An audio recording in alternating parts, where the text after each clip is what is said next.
तो बच्चों, आज के डाउट वाले सेशन में आज का फिर से एक क्वेश्चन है। क्वेश्चन ये है कि the sum of first 7 term of an AP is 63। किसी एपी के फर्स्ट 7 टर्म्स का जो सम है वो 63 है, and the sum of its next 7 terms, और उसके बाद जो 7 टर्म्स का सम है वो है 161। Then find the 28th term of this AP.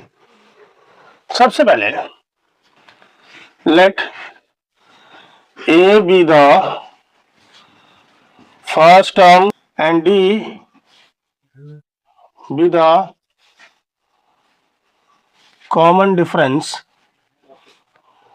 of the given AP. Now, then using the summation formula, Sn is equal to n by 2, 2a plus n minus 1 into D. Question क्या था? Sum of first 7 term of an AP, यानी हम इसको ऐसे लिख सकते हैं S7 is equal to 7 by 2 2a plus 7 minus 1 into D. It means ये हो गया 7 बाई 2 2a प्लस 6d, या फिर मैं इसको और ऐसे भी लिख सकता हूँ 7 इंटू a प्लस 3d। हमने इस 2 से डिवाइड कर दिया, या फिर हम इसको ऐसे भी लिख सकते हैं 7a plus 21d is equal to the sum of first 7 term of an AP is 63.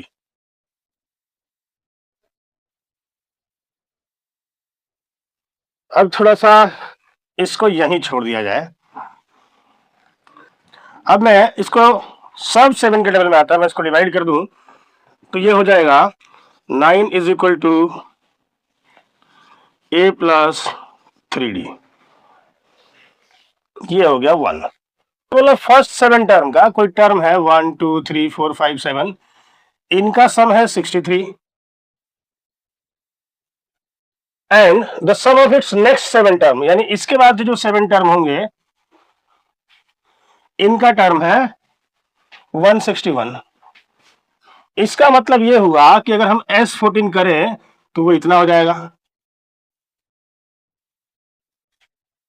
224। तो मैं इसको ऐसे लिख सकता हूं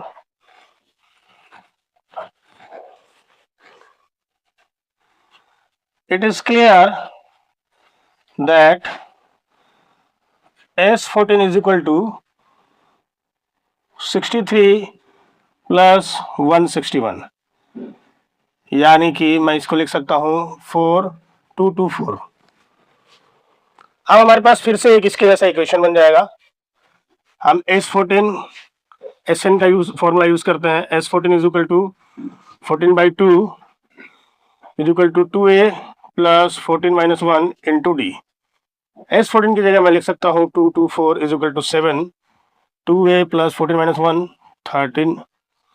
अब मैं 224 डिवाइडेड बाई 7 कर दिया तो ये होगा 2a प्लस 13d। ये 7 3 जा 21, 7 2 जा 24, 2a प्लस 13d। ये हमारे पास एक दूसरा इक्वेशन आ गया। अब क्योंकि हमारे पास दो इक्वेशन आ रहे हैं 1 और 2, तो मैं इनमें से इन दोनों टर्म में से किसी एक को एलिमिनेट करना है।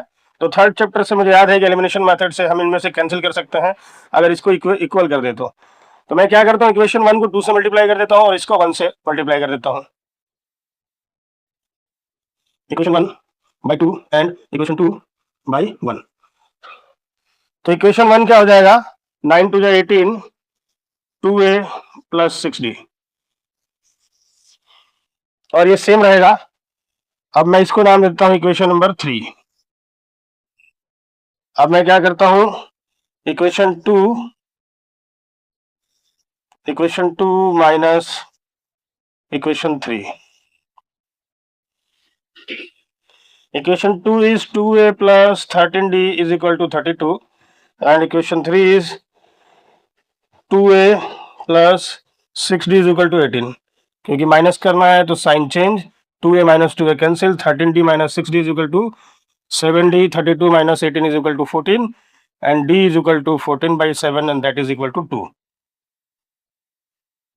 लेकिन अभी हमारा आंसर नहीं आया। क्वेश्चन में क्या था, find the 28th term of this AP.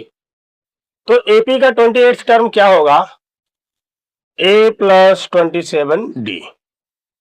अब हमारे पास ए तो है, तो ए हम निकाल लेते हैं। सबसे पहले ए निकालना पड़ेगा, डी हमारे पास है, हमारा आंसर आ जाएगा। तो मैं क्या करता हूं, put in the value of D in equation 1।